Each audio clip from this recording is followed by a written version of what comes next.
सभी का कक्षा में हार्दिक स्वागत और अभिनंदन है। परमपिता परमात्मा की बड़ी कृपा है जो हम सभी लोगों को साथ में योग दर्शन जैसे एक बड़े और विशिष्ट ग्रंथ का स्वाध्याय करने का सौभाग्य प्राप्त हो पा रहा है। तो आज की कक्षा को हम लोग विधिवत आरंभ करते हैं। परमात्मा के प्रति मन में खूब सारी कृतज्ञता का भाव रखते हुए हम सभी लोग सीधे होकर बैठ जाएंगे। एक अनुकूल और व्यवस्थित आसन में अपने आप को सुनिश्चित करेंगे। अपनी उन सभी बाह्य वृत्तियों को, क्रियाकलापों को, व्यवहारों को रोक लेंगे कुछ समय के लिए जब तक हम पढ़ेंगे, जिन वृत्तियों के कारण हमारा ध्यान कक्षा के विषय से बाहर जाता है। और ऐसा पूरा प्रयास करेंगे कि हम अपनी पूरी एकाग्रता, पूरा कंसंट्रेशन, सभी आंतरिक और बाह्य वृत्तियां केवल कक्षा के विषय पर लगाकर रखें। पूरा ध्यान, पूरा मन, पूरा चित्त, पूरा अंतःकरण जब हमारा इस विषय पर लगा रहेगा, तो हमें ये कठिन विषय भी बड़ी आसानी से, सरलता से समझ में आ जाएगा। लेकिन वो हम पहले सुनिश्चित कर लें, हम देख लें, कोई और व्यवधान तो नहीं है। एकांत में बैठ जाएं, एक सही आसन में बैठ जाएं, विधिवत उत्तम रीति से बैठें। तो जब हम ये सुनिश्चित कर लेंगे तो हमें वो विषय बहुत शीघ्रता से स्पष्ट होने लगेगा। प्रभु से कामना करेंगे कि हे परमात्मा, आपने जिस प्रकार हम सबकी सहायता की है, आपने हम सबके अंतःकरण को पवित्र किया है, एकाग्र किया है, वैसे ही आज भी हमको वो अनुकूलता दीजिए। आप हमारे चित्त में वो सब शांति प्रदान कीजिए, वो सात्विकता दीजिए जिसके कारण हम इस विषय को शीघ्रता से समझ पाएँ। हे प्रभु, आप हम पर ऐसी भी कृपा कीजिए कि हम इस विषय पर यहाँ से पढ़ने के उपरांत खूब चिंतन मनन कर पावें और इस विषय को समझने के बाद, मनन करने के बाद अपने व्यावहारिक जीवन का भी हिस्सा बना पावें। यह योग नाम का विषय हमारे जीवन में अप्लाई होकर के, यानी जुड़ करके, वो हमारे जीवन को उन्नत स्थितियों में ले जाने वाला होवे, ऐसी आप हम पर कृपा कीजिए। तो ऐसी उत्तम और शुद्ध भावनाओं के साथ हम सभी लोग मिलकर परमपिता परमात्मा की स्तुति, प्रार्थना और उपासना पूर्वक एक वेद मंत्र का उच्चारण करेंगे। ओम य आत्मदा बलदा यस्य विश्व उपासते प्रशिशं यस्य देवाः यस्य छायामृतं यस्य मृत्योः कस्मै देवाय हविषा विधेम। हे प्रभु, कार्यमिदं सफलं निर्विघ्नं सुसंपन्नं भवेत्। तो आइए आज की कक्षा को हम विधिवत आरंभ करते हैं, आगे बढ़ाते हैं। आज हमारी योग दर्शन की दूसरी कक्षा है। कल हमारी भूमिका कक्षा थी, जिसमें हमने पूरे शास्त्र का एक ओवरव्यू जैसा रखा था, जिसमें पूरे शास्त्र में हम क्या पढ़ने वाले हैं, क्या देखने वाले हैं, उसको हमने मोटा-मोटा समझने का प्रयास किया था। आज हम योग दर्शन का पहला जो सूत्र है, अथ योगानुशासनम, उसको आरंभ करेंगे। लेकिन आरंभ करने से पहले बस एक छोटी-सी बात मैं आपके सामने रखना चाहता हूँ। योग दर्शन एक ऐसा महत्वपूर्ण शास्त्र है जिसको हम आर्ष साहित्य कह सकते हैं। आर्ष आर्ष का तात्पर्य होता है कि जो ऋषियों द्वारा अधिकृत किया गया हो, ऋषियों ने जिसको हमारे लिए तैयार करके दिया है, जहाँ ऋषियों ने हमको सीधा-सीधा परोस के दिया है, उसको आर्ष शास्त्र कहेंगे। तो इसके बारे में महर्षि दयानंद सरस्वती कहते हैं कि जो ये अनार्ष ग्रंथ होते हैं, जो झूठे ग्रंथ होते हैं, या सामान्य मनुष्यों के लिखे हुए पुस्तकें कोई भी होती हैं, उनको पढ़ने का मतलब ऐसा होता है जैसे किसी पहाड़ को खोदना और कौड़ियों का निकलना। यानी पहाड़ को खोदा और कोई छोटी-मोटी कोई चीज़ मिल गई वहाँ से हमको काम की, बस इतना सा होता है। पूरा पहाड़ खोद डाला, इतना बड़ा पहाड़ होता है और छोटी-सी कोई मूल्यवान वस्तु मिली हमको 1-2 रुपए की। तो भला क्या फ़ायदा हुआ ऐसे शास्त्रों को पढ़ने में या ऐसे पहाड़ को खोदने में? लेकिन वो लिखते हैं कि आर्ष ग्रंथों का पढ़ना ऐसे है जैसे समुद्र में एक गोता लगाना और बहुमूल्य बहुत सारे मोतियों का प्राप्त करना। एक बार समुद्र में गोताखोर गोता लगाता है और भीतर से ढेर सारे मोती या अन्य जो बहुमूल्य चीजें होती हैं वो निकाल के लेके आता है। तो आर्ष ग्रंथों का पढ़ना ऐसे ही है। उन्हीं आर्ष ग्रंथों में एक बड़ा महत्वपूर्ण आर्ष ग्रंथ ये जो योग दर्शन है, जिसको हमने कल आरंभ किया था, आज हम उसको आगे बढ़ाते हैं। और जब हम कुछ अगले 2-3 महीनों तक इसे पढ़ लेंगे तब हमको सच में समझ में आएगा कि हाँ, हमने जो गोता लगाया था ना इस योग दर्शन नाम के समुद्र में, यहाँ से हमारे हाथ में बहुत सारे बहुमूल्य मोती आ गए हैं, इकट्ठे हो गए हैं। ये आप स्वयं इस चीज़ को अनुभव करेंगे। तो देखिए, मैंने आपके सामने स्क्रीन साझा की हुई है, आप लोग स्क्रीन को बड़ा कर लीजिए, यानी उसको फुल स्क्रीन में ले आइए, तो वो आपको और अच्छे से दिखेगा। सबसे पहले परमात्मा का नाम है ओम। परमात्मा की तो स्तुति, प्रार्थना और उपासना से हम अपना कोई भी काम आरंभ करते ही हैं, वो तो हम कर चुके। आगे देखिए ये लिखा हुआ है अथ पातंजल योग दर्शनम। अथ अथ का मतलब अभी समझेंगे यहाँ पर। तो अब हम कौन से दर्शन को पढ़ने जा रहे हैं? पातंजल योग दर्शनम।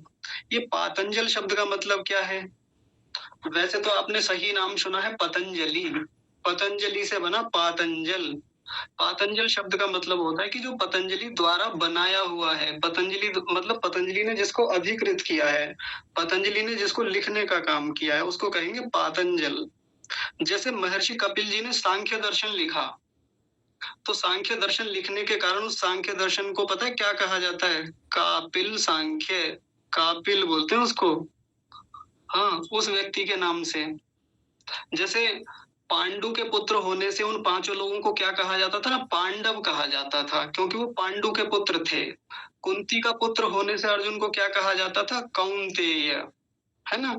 एक शब्द उसी के नाम से जुड़ जाता था। इसलिए पतंजलि के द्वारा लिखने से इस शास्त्र को क्या कहते हैं? पातंजल। और ये शास्त्र का नाम है ही योग दर्शन, जिसके बारे में हमने कल चर्चा की थी। तो इसी शास्त्र में मैंने कल बताया था कि 4 पाद होते हैं, प्रथम, द्वितीय, तृतीय और चतुर्थ।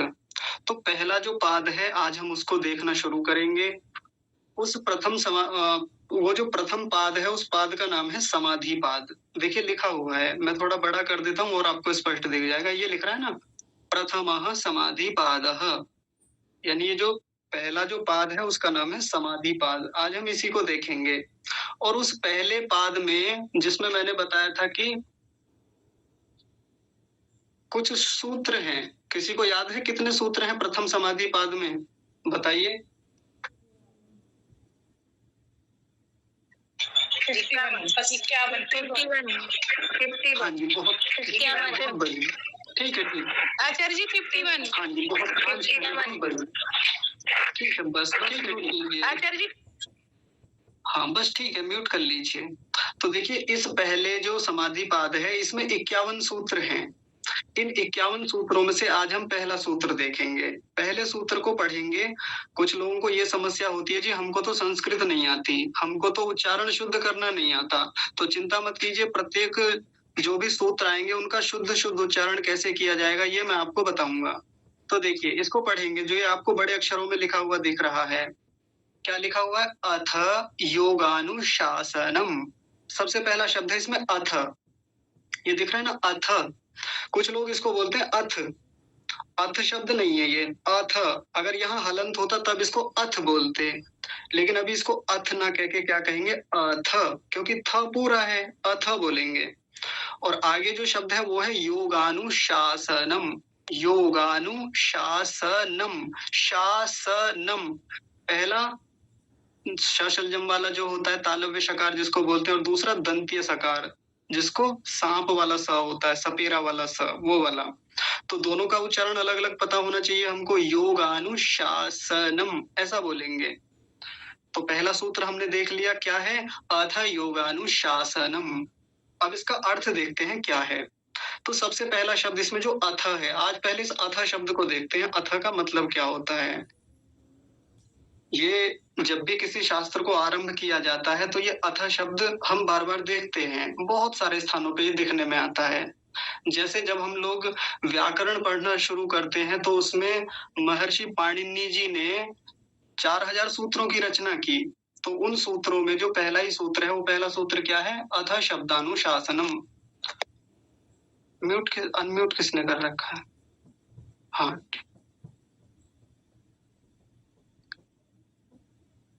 आप बीच बीच में अनम्यूट मत कीजिए, फिर उससे ध्यान भटकता है।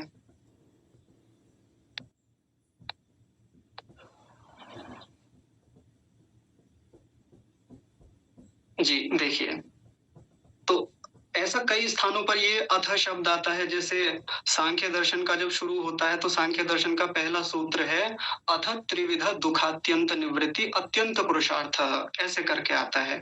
तो इस अथ का मतलब क्या है, आज हम इसको समझते हैं। तो अथ का मतलब होता है किसी भी चीज को आरंभ करना। अब आरंभ किया जाता है, देखिए यहाँ भी लिखा हुआ है लाल रंग से, आपको दिख रहा है ना, अब आरंभ किया जाता है। तो महर्षि पतंजलि इस योग दर्शन को यहाँ से आरंभ करते हैं, इसलिए उन्होंने केवल एक शब्द में पूरी बात खोल दी, केवल एक शब्द में क्या कह दिया, अथ, यानी अब आरंभ करते हैं हम। अब देखिए इसी सूत्र को, यानी इसी अथ शब्द को महर्षि व्यास जी कैसे खोलते हैं, उन्होंने अपने तरीके से कैसे खोला, वो कहते हैं अथ इति अयम अधिकारार्थः। देखिए ये जो बॉक्स में मैंने बंद कर रखा है, इसको देखिए ध्यान से, क्या लिखा हुआ है, अथ इति अयम अधिकारार्थः। ये मैंने संधि विच्छेद करके बताया आपको, अथेत्यम अधिकारार्थः ऐसा शब्द है। अथ का मतलब वो क्या बता रहे हैं, अधिकार अर्थ होता है इसका।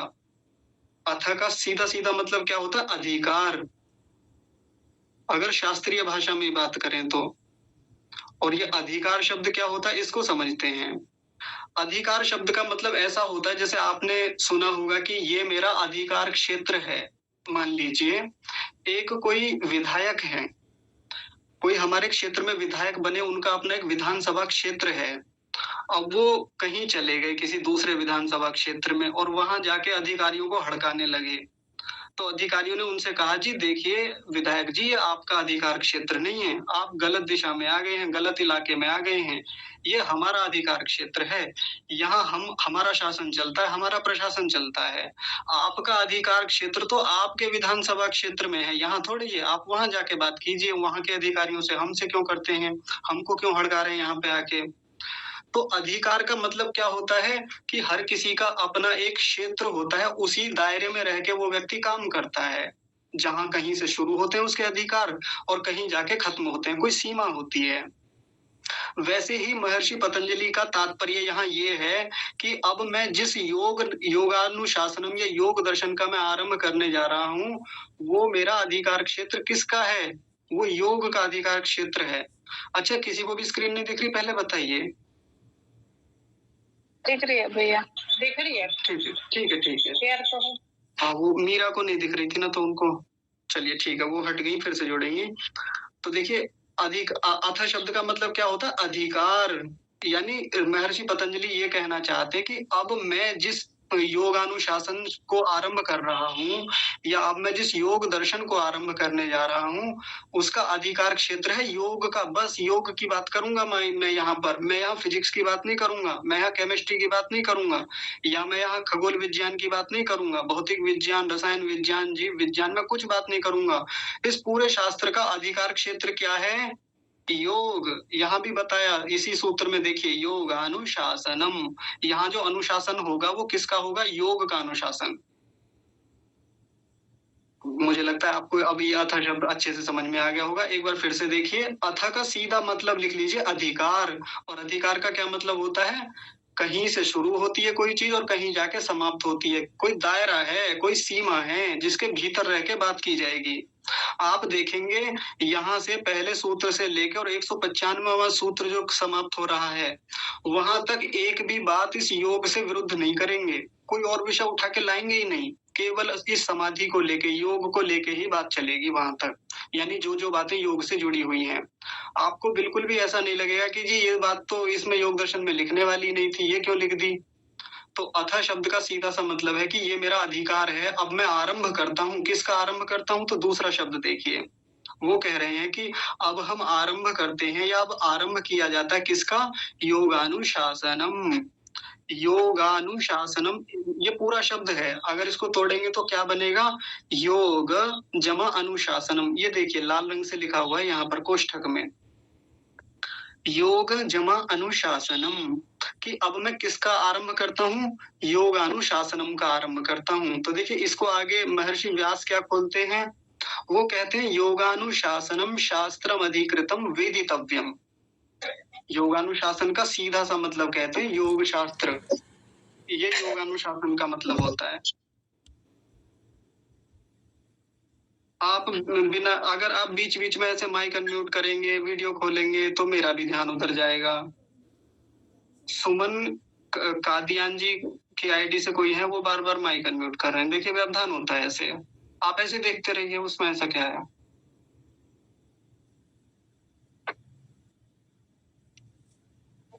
हाँ जी, देखिए। तो इस योगानुशासन का मतलब वो पता है क्या कहते हैं? योगानुशासन का सीधा-सा मतलब है योग नाम के शास्त्र का आरंभ किया जाता है। ये योगानुशासन का सीधा मतलब है योग शास्त्र।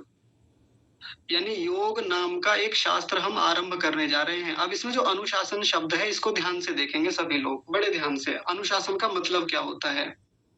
आपने जब सामान्य व्यावहारिक जीवन में अनुशासन शब्द को सुना होगा, तो अनुशासन शब्द को सुनते ही मन में क्या आता है? यही आता है, उसके लिए अंग्रेजी में एक शब्द चलता है डिसिप्लिन। जैसे स्कूल में डिसिप्लिन होता है, आर्मी का अपना एक डिसिप्लिन होता है। होता है ना कि बच्चों को किसी टीचर ने कह दिया ऐसे खड़े हो, बिल्कुल ऐसे सीधे खड़े होना है, लाइन में रहना है। सुमन माता जी, आप अपना माइक बंद कर लीजिए, ओ सॉरी, अपना वीडियो बंद कीजिए। हाँ जी, बहुत बढ़िया, धन्यवाद आपका। तो अनुशासन का मतलब हमें क्या समझ में आता है? जैसे किसी स्कूल में विद्यार्थियों की पंक्ति है, तो विद्यार्थियों को कहा जाएगा कि आप एक पंक्ति में सीधे खड़े होके रहिए, आप इधर मत जाइए, बातें नहीं करेंगे, पंक्ति में चलना है, जब भी अपनी कक्षाओं में जाएँगे तो पंक्ति में जाना है, कक्षा में जाके अपनी ही सीट पर बैठना है, यानी डिसिप्लिन से रहना है आपको। हमने यही समझा अनुशासन का मतलब, लेकिन यहाँ अनुशासन का मतलब थोड़ा-सा अलग है। थोड़ा-सा अलग है, वो क्या है? तो ये जो अनुशासन शब्द बनता है, इसमें 2 शब्द हैं, एक तो अनु शब्द होता है और दूसरा शब्द होता है शासनम। आप लोग ये मत समझिएगा कि ये क्या व्याकरण की बातें चल रही हैं, बस ये थोड़ी-सी 2-4 बातें हैं, जिसके बाद फिर व्यावहारिक बातें ही शुरू हो जाएँगी। अनु अनु का मतलब होता है पीछे-पीछे चलना, और शासन तो आप समझते ही हैं, शासन होना, जिसमें कोई नियम होते हैं, कोई निर्देश होते हैं, कुछ बातें होती हैं, कुछ कानून होता है, कुछ कायदे की बातें होती हैं, ऐसा ही तो होता है। शासु अनुशिष्टौ धातु से बनता है ये शब्द, शासु अनुशिष्टौ, जिसमें कुछ निर्देश होते हैं, जिसमें कुछ बातें बताई जाती हैं, उसको अनुशासन कहा जाता है। बस सीधी-सी बात ये हो गई। अब हम उस योग की बात करेंगे जिसमें कुछ शासन है, जिसमें कुछ निर्देश दिए गए हैं। और इस अनुशासन शब्द को खोलते हुए एक जगह ऋषि लिखते हैं अनुशिष्यते अनेन इति अनुशासनम। इसका सीधा-सा मतलब बताते हैं सरल भाषा में, वो ये होता है कि कोई चीज़ पहले से चली आ रही है, उसको आगे बढ़ा देना अनुशासन कहलाता है। यानी महर्षि पतंजलि ने जो योग की परंपरा पीछे से चली आ रही थी, वेद से, परमात्मा से चली आ रही थी, उसको आगे बढ़ाया है, उसका अनुशासन किया है। बड़े ध्यान से समझेंगे इस बात को, अनुशासन शब्द को।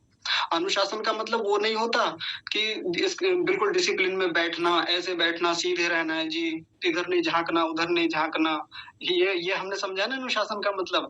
लेकिन अनुशासन का सीधा-सा मतलब होता है कोई परंपरा पीछे से चली आ रही है, कोई नियम पीछे से चले आ रहे हैं, कोई निर्देश पीछे से किसी ने कर रखे हैं और उनको आगे बढ़ाया जा रहा है। ये होता है अनुशासन। अब ये कैसा अनुशासन है योग का? परमात्मा ने ऋषियों को योग दिया, वेद का ज्ञान दिया। उस वेद के ज्ञान में से ऋषियों ने योग को निकाला, समाधि को निकाला, योग के गहन विषयों को खोज करके निकाला, समाधि में बैठ करके निकाला, उसको आगे के ऋषियों को दिया, आगे के ऋषियों ने और अगले ऋषियों को वो दिया, यानी उन्होंने इसका अनुशासन किया, उसके पीछे-पीछे चले, उसको और आगे बढ़ाया। ये होता है अनुशासन करना। तो अगर कोई ये सोचता है कि इस योग की रचना महर्षि पतंजलि ने की थी, महर्षि पतंजलि ने योग बनाया, तो ऐसा नहीं है। योग की इन्होंने उत्पत्ति की हो, ऐसा भी नहीं है बिल्कुल भी। हमारे सोचने समझने में कई बार अंतर आ जाता है, हम गलत सिद्धांत पकड़ लेते हैं, इसलिए मैं बार-बार सावधान कर रहा हूँ। योग की रचना महर्षि पतंजलि ने नहीं की, उन्होंने सूत्रों की रचना की है बस। उन्होंने वो खुद कह रहे हैं कि मैं अनुशासन कर रहा हूँ। किस बात का अनुशासन कर रहा हूँ? योग का। योग नाम का जो विषय है, योग नाम का जो टॉपिक है, योग नाम के जो सिद्धांत हैं, उन निर्देशों को मैं आगे बढ़ा रहा हूँ। मैं उसको अनुशिष्यते, मैं उसको गुरु शिष्य परंपरा से आगे लेके आ रहा हूँ। निर्देश करता हूँ आप लोगों के लिए भी, क्योंकि मुझे पीछे से मिला है ये। मेरा अपना बनाया हुआ नहीं है। यहाँ वो बात वो लिख के नहीं गए, लेकिन शब्दों से बिल्कुल यही भाव निकल के आता है। ठीक है जी? अब फिर से समझेंगे एक बार सूत्र का अर्थ क्या है? अथ माने अब आरंभ किया जाता है, अब हम शुरू करते हैं। क्या शुरू करते हैं? योग नाम के शास्त्र का, यानी योग का जो अनुशासन है, जो योग पीछे से चला आ रहा है ना, उस परंपरा को अब आगे बढ़ाते हैं। ये अधिकार क्षेत्र है, इसी के दायरे में रह के सारी बातें होंगी। ये होता अथ का मतलब और ये होता योगानुशासनम का मतलब। अब ये योग क्या है? योग को लेकर के समाज में बहुत प्रकार की भ्रांतियां हैं, बहुत प्रकार के मत चलते हैं। अभी पिछले 5-6 सालों से जब से हमारे आयुष मंत्रालय ने और उसके अलावा स्वामी रामदेव जी ने जब से योगा अ, अंतर्राष्ट्रीय योग दिवस का आरंभ किया, तब से तो ये शब्द बहुत प्रचलित हो गया, योग नाम का।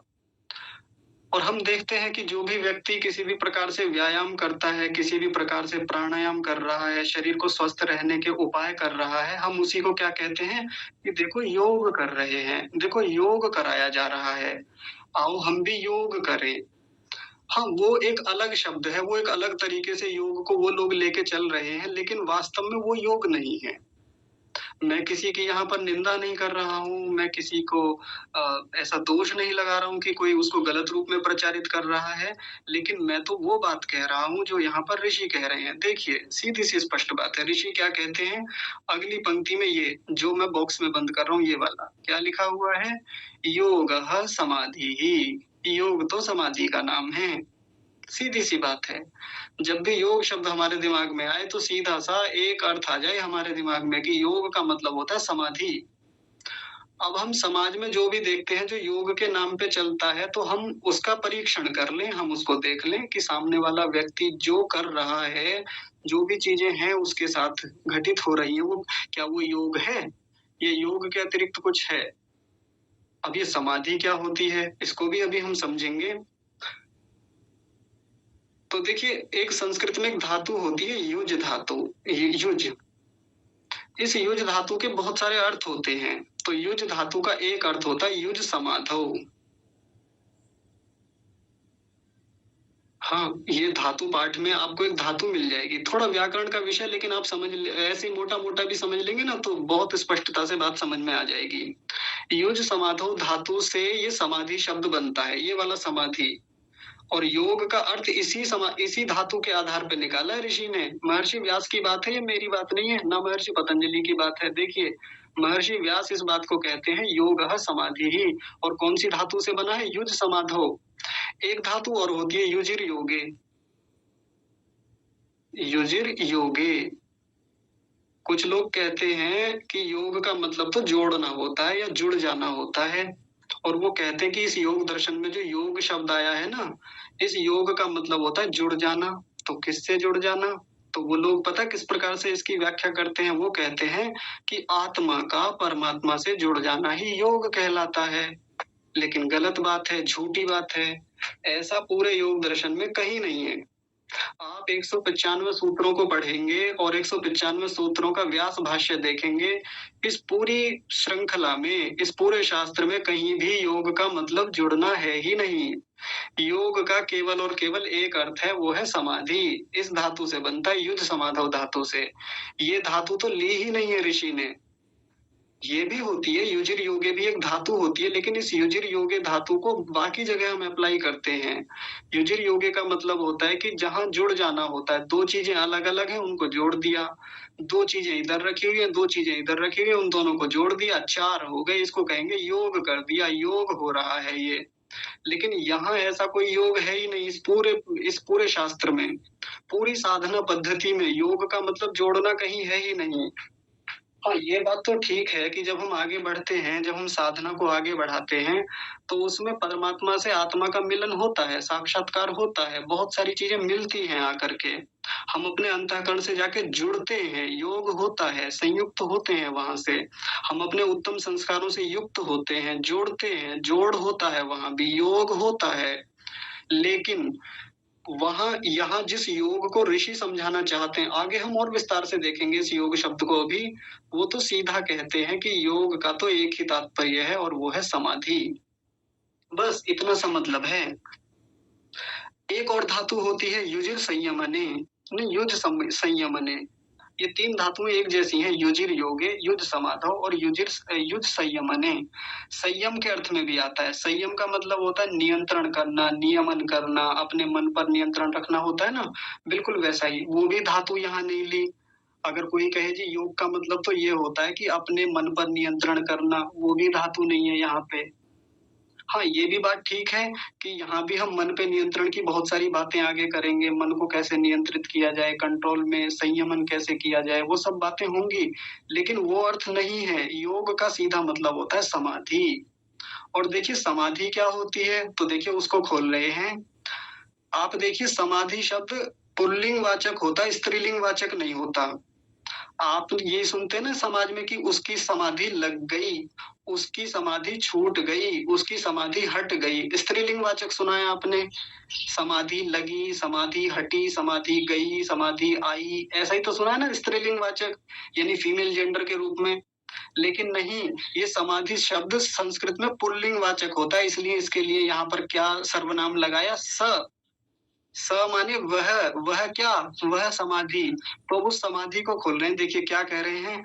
सह यानी वह जो समाधि है, च माने और, सार्वभौमश्चित्तस्य धर्मः, चित्त की सभी भूमियों में रहने वाला धर्म है। ये जो समाधि है ना, ये क्या है? ये चित्त की सभी भूमियों में रहने वाला धर्म है। अब ये चित्त की भूमियां क्या हैं? तो बस हम आज इसी विषय को यहीं रखेंगे, इतने ही। तो देखिए चित्त की ये भूमियां होती है, चित्त की 5 प्रकार की भूमियां। यहाँ देखिए, बस इस बात को करके समाप्त करेंगे और फिर बाकी हम कल देखेंगे। चित्त की 5 प्रकार की भूमियां होती हैं। ये भूमि शब्द क्या होता है? अवस्थाएं क्या होती हैं?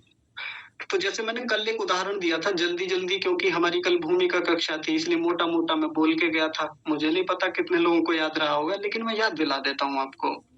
जैसे जल की 3 अवस्थाएं होती हैं। आजकल वैसे तो पदार्थ की 5 अवस्थाएं तक होती हैं। किसी को पता है? ठोस, द्रव और गैस, ये अवस्थाएं तो सबने सुनी है, लेकिन इसके अलावा और भी अवस्थाएं होती हैं 2। ठोस, द्रव, गैस, प्लाज्मा, बोस-आइंस्टीन कंडेंसेट, ये 5 प्रकार की किसी भी पदार्थ की अवस्थाएं होती है, लेकिन मैं उधर नहीं ले जाना चाहता आपको। मैं केवल इतना बताना चाहता हूँ कि जल की आपने 3 अवस्थाएं देखी होंगी। कैसे? जैसे हमारे पास सामान्य रूप से जल रखा हुआ है, मैंने उसको फ्रिज में रख दिया, टेम्परेचर उसका 0 से लेके माइनस में लेके चला गया, तो वो क्या हो जाता है? जम जाता है अभी भी जल वो, ऐसा नहीं है कि वो जल नहीं है। वो उसकी एक अवस्था है, वो उसकी एक सिचुएशन है, वो उसकी एक भूमि है।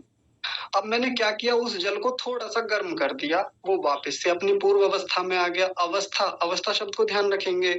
अवस्था कह लीजिए, स्थिति कह लीजिए, भूमि कह लीजिए, सिचुएशन कह लीजिए। अब अपनी किस अवस्था में आ गया? द्रव अवस्था में, जो उसकी मूल अवस्था है। लेकिन अब मैंने उसका टेम्परेचर और बढ़ाया, मैं उसको लेके गया 100 प्लस, मैंने उसका टेम्परेचर 100 से भी ज्यादा कर दिया, 100 डिग्री सेंटीग्रेड से भी अधिक। अब क्या हो गया? उबलने लगा। उबल के क्या हुआ? वाष्प बन के उड़ गया। अभी भी जल ही है वो, कोई ये ना सोचे कि वो जल नहीं है, भले ही उसकी अवस्था बदल गई है। जी चित्त बताएंगे, अभी सारी चीजें खोलेंगे। तो ये जो जल उड़ गया है, अभी भी जल है। तो जल को हमने देखा, टेम्परेचर घटाते हैं तो बर्फ बन जाता है, नॉर्मल रखते हैं तो पानी रहता है, टेम्परेचर बढ़ा देते हैं तो क्या हो जाता है? बहुत ऊपर जाके उड़ जाता है फिर वो वाष्प के रूप में। ये अलग-अलग क्या हैं? जल की अवस्थाएं हैं। वैसे ही हमारे चित्त की भी अवस्थाएं होती हैं। चित्त किसको कहते हैं? अभी प्रश्न पूछा किसी ने कमेंट में लिख करके। चित्त कहते हैं मन को। ये पूरा शास्त्र इसी मन पे खड़ा हुआ है। इसी मन को आधार बना के शुरू से लेके अंत तक हम इसी पर बातें करेंगे। ये मन होता क्या है? मन की अवस्थाएँ क्या हैं? मन में वृत्तियाँ कैसे काम करती हैं? तो यहाँ जो बताया ना कि ये जो पाँचों जो ये भूमियाँ होती हैं, जिनके नाम यहाँ लिखे हुए हैं, क्षिप्त, मूढ़, विक्षिप्त, एकाग्र और निरुद्ध, ये समाधि इन सब में होती है। क्षिप्त में भी, मूढ़ में भी, विक्षिप्त में भी, एकाग्र में भी और निरुद्ध में भी, सभी में समाधि होती है। और हमारे जो चित्त है, हमारा जो मन है, जो भीतर है, जिससे हम विचार करते हैं, सोचते हैं, संकल्प करते हैं, जिसके भीतर सब कुछ इकट्ठा रहता है, संस्कार इकट्ठे रहते हैं, उस चित्त की ये 5 अवस्थाएँ होती हैं। कभी हमारा चित्त क्षिप्त हो जाता है, कभी मूढ़ स्थिति में चला जाता है, कभी विक्षिप्त में जाता है, कभी एकाग्र में चला जाता है, कभी निरुद्ध में चला जाता है हमारा मन, हमारा चित्त। जब भी मैं चित्त कहूँ या मन कहूँ तो आप एक ही बात समझिएगा, चित्त मन एक ही बात है यहाँ पर, ठीक है? और भी नाम आएँगे इसके आगे, लेकिन अभी आप 2 नाम याद रखेंगे, चित्त या मन। तो जैसे जल होता है ना, पानी होता है, उसकी अलग-अलग अवस्थाएँ होती हैं। टेम्परेचर बदलते ही इधर-उधर अवस्थाओं में चला जाता है। वैसे ही हमारा मन भी इन सब में अलग-अलग डोलता रहता है, अलग-अलग स्थितियों में रहता है। एक बार बस मोटा-मोटा देख लेते हैं, बाकी तो इनको अगले सूत्र में खोला जाएगा। इस सूत्र में भी खोलेंगे थोड़ा-सा। क्षिप्त अवस्था क्या होती है? कोई व्यक्ति बहुत चंचल रहता है। क्षिप्त का मतलब होता है चंचल होना। जैसे कोई व्यक्ति बैठा हुआ है और बहुत चंचलता है उसके मन में। नहीं, नहीं, ये चेतना जैसी कोई चीज़ नहीं है। चित्त तो मन को कह रहे हैं। चेतना अलग चीज़ है, चेतना आत्मा को कहते हैं। ठीक है, पहले पूरी बात सुनिए। क्षिप्त किसको कहते हैं? क्षिप्त का मतलब होता है चंचलता। जैसे कोई व्यक्ति बैठा हुआ है, अब मन में बहुत प्रकार के विचार आ रहे हैं। कभी ये विचार आता है कि यार जाऊँ, ना जाऊँ, खा लूँ कि ना खाऊँ? अच्छा अभी पढ़ लेता हूँ, अच्छा ना पहले थोड़ा-सा खेल लेता हूँ। ये जो भीतर विचार बहुत सारे एक साथ आ रहे हैं, भीतर हलचल मची हुई है, भीतर बहुत प्रकार के विक्षेप भरे हुए हैं, भीतर रुका ही नहीं जा रहा है, भयंकर चंचलता है, उसका नाम है क्षिप्त अवस्था। जैसे पानी होता है, पानी कभी उड़ जाता है, कभी जम जाता है, वो उसकी अलग-अलग अवस्थाएँ हैं। ऐसी चित्त की एक अवस्था होती है क्षिप्त अवस्था। जिस व्यक्ति का चित्त बहुत चंचल मिलेगा, जैसे बच्चों का बहुत होता है ये। आपने देखा होगा बच्चे थोड़ी देर में तो खाने लग जाते हैं, थोड़ी देर में खेलने लग जाते हैं, कभी नहाने लग गए, कभी घूमने निकल गए, कभी सो गए। बच्चों का मन इस अवस्था वाला होता है ज़्यादातर, क्षिप्त अवस्था वाला। एक बात आपको समझ में आ गई होगी। अब इसको खोलेंगे, कई दिनों तक यही चर्चा चलेगी भूमियों को लेकर ही। मैं आपकी भूमियों पर भी बात करूँगा, सभी अपने-अपने मन को टटोल कर देखेंगे। सबके मनों को यहाँ खोला जाएगा बढ़िया से। एक दूसरा होता है मूढ़ अवस्था। मूढ़ अवस्था क्या होती है चित्त की? मूढ़ अवस्था ऐसी होती है, कोई व्यक्ति पढ़ना चाह रहा है, पढ़ाई में मन नहीं लग रहा है कि यार खूब पढ़ के देख लिया, नींद जैसी आती रहती है, हमेशा ऐसा बना रहता है कि बस सो जाऊँ, पड़ा रहूँ। नहीं, मन ही नहीं है पढ़ने का। उससे कहा कि चलो थोड़ा घूमने चलते हैं, अरे नहीं, मन नहीं है। नहीं, मुझे कुछ ऐसा मन ही नहीं कर रहा। अच्छा चलो कुछ अच्छा-सा खा लो। अरे नहीं, मन नहीं है बस ऐसा। तो जो इस प्रकार की निद्रा जैसी, तंद्रा जैसी स्थिति वाला व्यक्ति है, जिसके भीतर ना विचार बहुत अधिक हैं, पढ़ाना चाहते हैं, पढ़ता नहीं है, खुद भी किसी अच्छे काम को करने के लिए प्रेरित नहीं होता, उत्साहित नहीं है, उसका मन किस स्थिति वाला होता है? ये मन की बात चल रही है, मन की अवस्था है ये। तो उसके मन को कहेंगे ये मूढ़ अवस्था वाला मन है। ठीक है? अब अगला एक तीसरी स्थिति और होती है मन की। ये भी कई-कई बार हमारे जीवन में आती है। कैसे? ये क्षिप्त से थोड़ी विशिष्ट होती है। विक्षिप्त का मतलब होता है क्षिप्त से विशिष्ट। चंचलता तो होती है इसमें लेकिन अच्छी वाली होती है। यानी व्यक्ति पढ़ता भी है, समझता भी है चीज़ों को, देखता भी है, काम भी करता है एकाग्रता से, लेकिन बीच-बीच में टूटती रहती है। ये भी चित्त की एक अवस्था होती है और हम सब लोग ज़्यादातर इसी अवस्था में रहते हैं। कैसे? जैसे अभी हम लोग यहाँ पढ़ रहे हैं, आप लोग मेरी आवाज़ सुन रहे हैं, आपका सारा ध्यान मेरी ओर है, आपका मन मेरी ओर है, आपके मन की अवस्था इस समय विक्षिप्त अवस्था है। ध्यान से सुनिए सभी लोग। आपकी अवस्था इस समय विक्षिप्त अवस्था है। थोड़ी चंचलता भी होगी, बाहर से कभी आवाज़ आती होगी तो उधर भी ध्यान जाता होगा। कुछ माताएँ भोजन बना रही होंगी, तो थोड़ा-सा ध्यान भोजन की तरफ भी होगा। कहीं रसोई से गंध आ रही होगी, बाहर बच्चा खेल रहा होगा, उसकी तरफ भी किसी का ध्यान होगा। बाहर वाहन जा रहे होंगे तो उस पर शोर गया होगा, ऊपर पंखा चल रहा होगा तो उसकी ऊपर से जो आके शरीर पे स्पर्श कर रही होगी वायु, उस पर भी ध्यान होगा। ये होती है हमारे चित्त की विक्षिप्त अवस्था। एकाग्रता तो होती है, लेकिन टूटती रहती है। जितने भी हम पढ़ने वाले लोग हैं, विद्यार्थी लोग हैं, वैज्ञानिक लोग हैं, अच्छे स्वाध्यायशील लोग हैं, बढ़िया परिश्रम करने वाले लोग हैं, ऑफ़िस में काम करने वाले लोग हैं, वो ज़्यादातर इसी अवस्था में रहते हैं। और इस अवस्था में भी समाधि होती है और पिछली जो 3 बताई है ना मूढ़ अवस्था, इसमें भी समाधि होती है। कैसे होती है वो बताएँगे, कल खोलेंगे इस बात को और विस्तार से। और ये जो क्षिप्त अवस्था है इसमें भी समाधि होती है।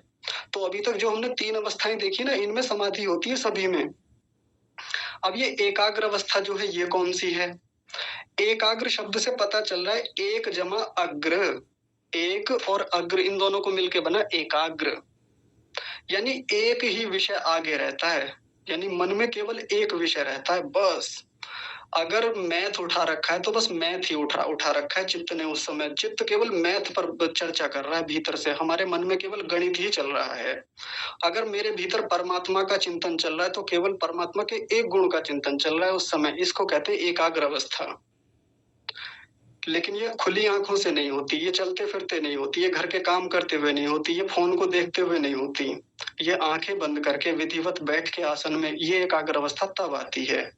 ये भी चित्त की एक अवस्था होती है, ये भी चित्त की एक सिचुएशन है, भूमि है,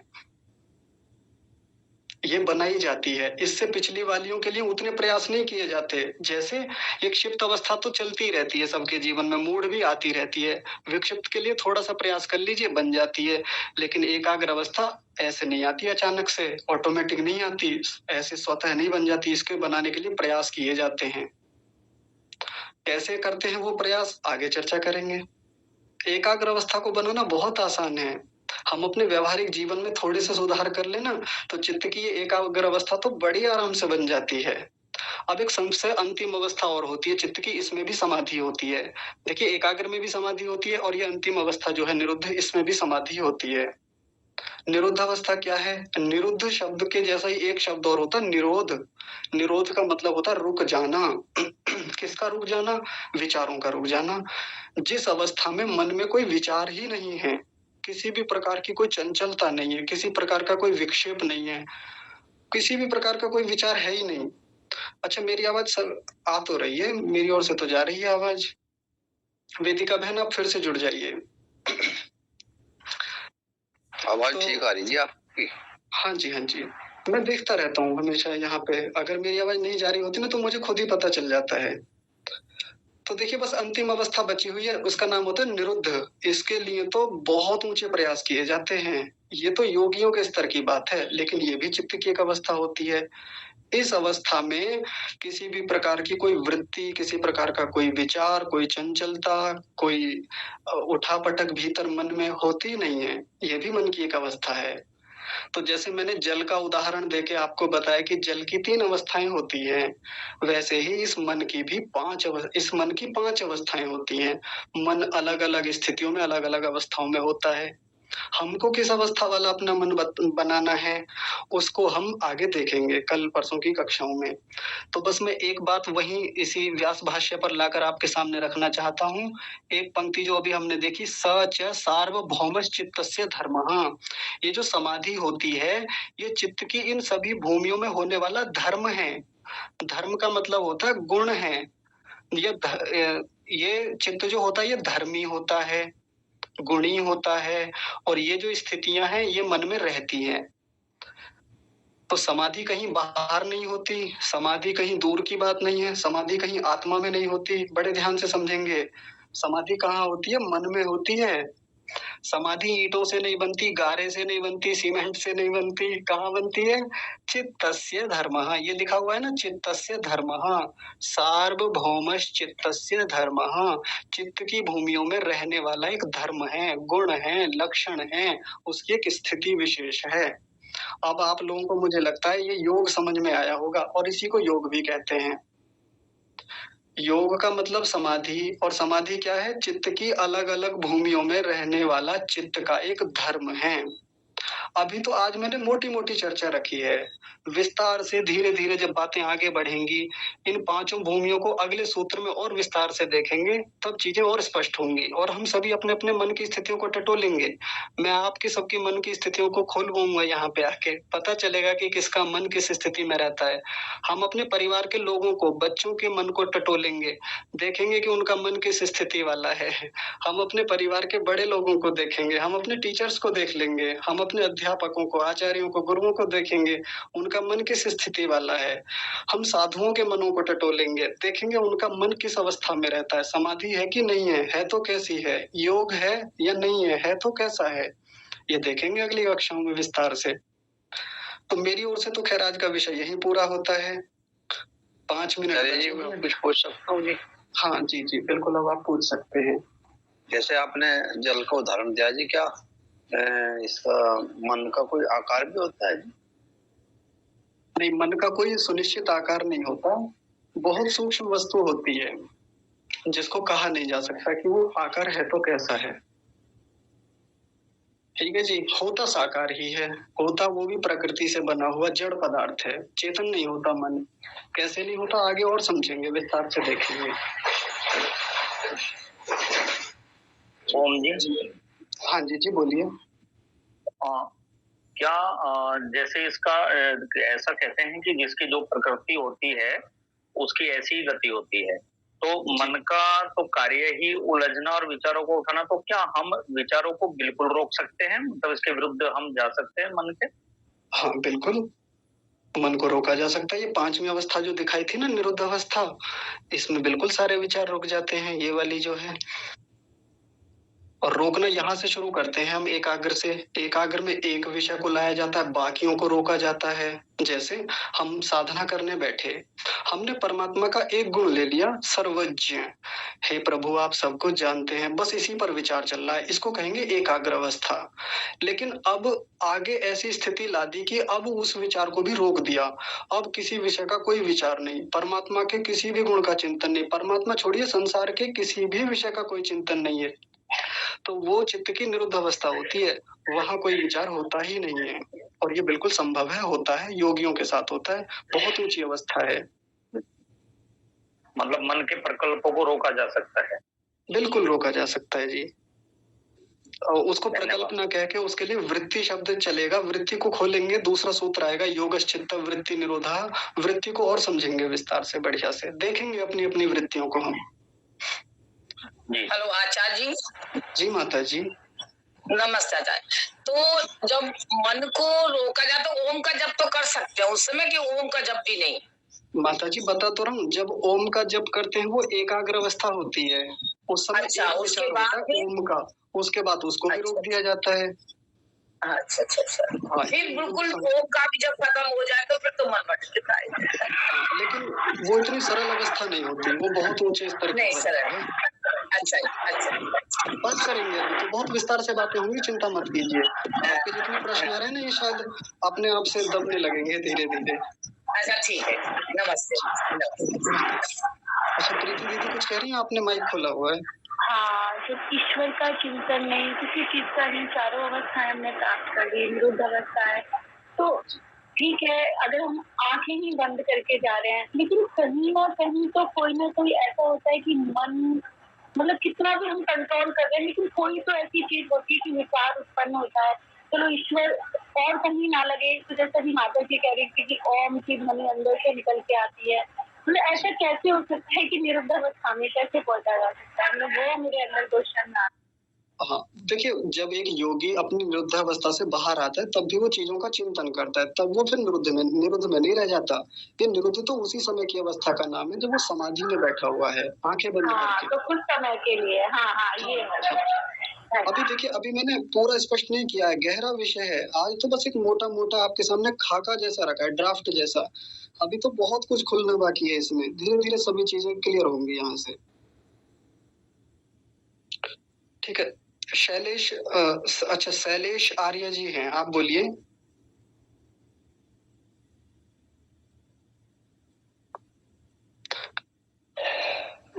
अच्छा वीना माता जी आप बोलिए।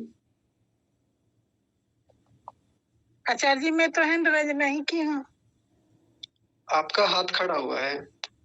और चौकस हो गया। जी जी, श्रीमान रामपाल जी आप बोलिए। सर ये योग है समाधि नहीं जी, ये तो हो गया जी पूरा। सच है, कुछ बोला था आपने चित्त के बारे में, ये रहा, ये पूरा कर दीजिए। सार्वभौमश्चित्तस्य धर्मः, चित्त की सभी भूमियों में रहने वाला धर्म है। सभी भूमियों, सार्व माने सभी, भौमश्च माने सभी भूमियों में। और किसकी? चित्तस्य, चित्त की। चित्त यानी मन की सभी भूमियों में, सभी अवस्थाओं में रहने वाला धर्म है। क्या है? समाधि।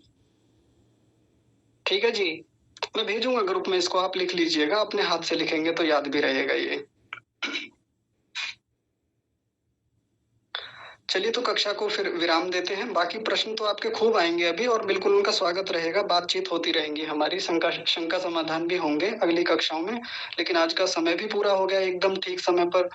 तो सभी का बहुत सारा धन्यवाद अनुशासन बनाने के लिए, कक्षा को इतने विधिवत ढंग से आगे बढ़ाने के लिए। और सबसे अधिक धन्यवाद तो परमपिता परमात्मा का है, जो हमें निरंतर विद्या आपका भी धन्यवाद आचार्य जी। ज्ञान दे आपका रहे भी हैं। धन्यवाद आचार्य जी। रुकिए, परमात्मा का विशेष धन्यवाद जो हमें अभी पूरा हो जाने दीजिए। तो परमात्मा का धन्यवाद करते हुए आप सभी को सादर प्रणाम। हम सभी आनंद में रहें, प्रसन्नचित्त रहें, उत्साहित रहें और आगे बढ़ते रहें। आपका बहुत बहुत साधुवाद, धन्यवाद। परमात्मा के बाद में आपका धन्यवाद आचार्य। और ऐसे आप स्वस्थ रहें और मस्त रहें और ऐसी मस्ती में ही, योग की मस्ती में ही जीते रहें। जी धन्यवाद। नमस्ते आचार्य जी। नमस्ते आचार्य जी। आचार्य जी आपका बहुत बहुत धन्यवाद। जी आपका भी धन्यवाद। धन्यवाद नमस्ते आचार्य जी, बहुत बहुत धन्यवाद। बहुत अच्छा समझाया और बहुत कुछ हमारी अज्ञानता दूर हुई। हम योग साधना को योग कहते थे, प्राणायाम हो इसको, लेकिन योग क्या आया समझ में आया। योग हमारी समाधि। हाँ जी जी बिल्कुल। बहुत धन्यवाद। बहुत सरल भाषा में समझ में आ रहा है, बहुत अच्छे से, बिल्कुल क्लियर हो रहा है सारी चीजें। ठीक है, सभी का बहुत सारा धन्यवाद। प्रणाम आचार्य जी, बहुत बहुत धन्यवाद आचार्य। हाँ जी। अच्छा, रवि राज जी अभी कह रहे थे उसके बारे में कि कक्षा की रिकॉर्डिंग मिल जाए तो, क्योंकि वो व्यस्त रहते हैं। हाँ, समूह में तो भेजते ही यदि रवि राज जी हो अभी कक्षा में इस समय, तो वो तो मैं नियमित रूप से भेजूंगा उनको सबको। जी धन्यवाद आचार्य जी। ओम। हाँ जी ठीक है। ओम। धन्यवाद आचार्य जी। नमस्ते जी नमस्ते जी। ओम। नमस्ते आचार्य जी, सभी को नमस्ते जी। नमस्ते जी।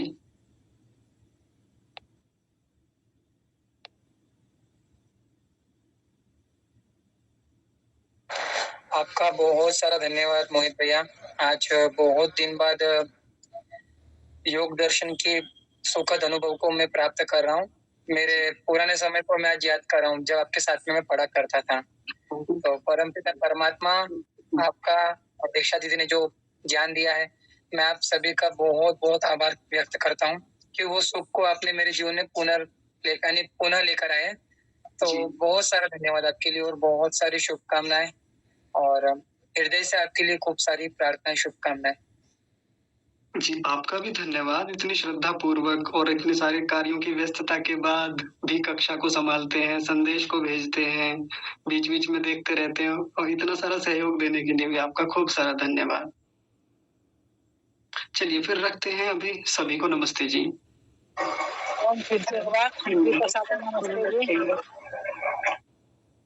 बहुत बहुत धन्यवाद बेटा। चले गए क्या? जी जी माता जी गए भैया। अच्छा, सच में बहुत अच्छा आनंद आ रहा है पढ़ने में। माँ जी मैं बता रहा हूँ आप लोग बने रहना, आगे जाकर इतना अच्छा लगेगा, यानी कि आप पूरे संसार को भूल जाओगे योग दर्शन के कारण। सही में, बिल्कुल सबसे प्यारा विषय है ये, इसलिए तो लगे हुए हैं। सभी लाइन में लगे हुए हैं।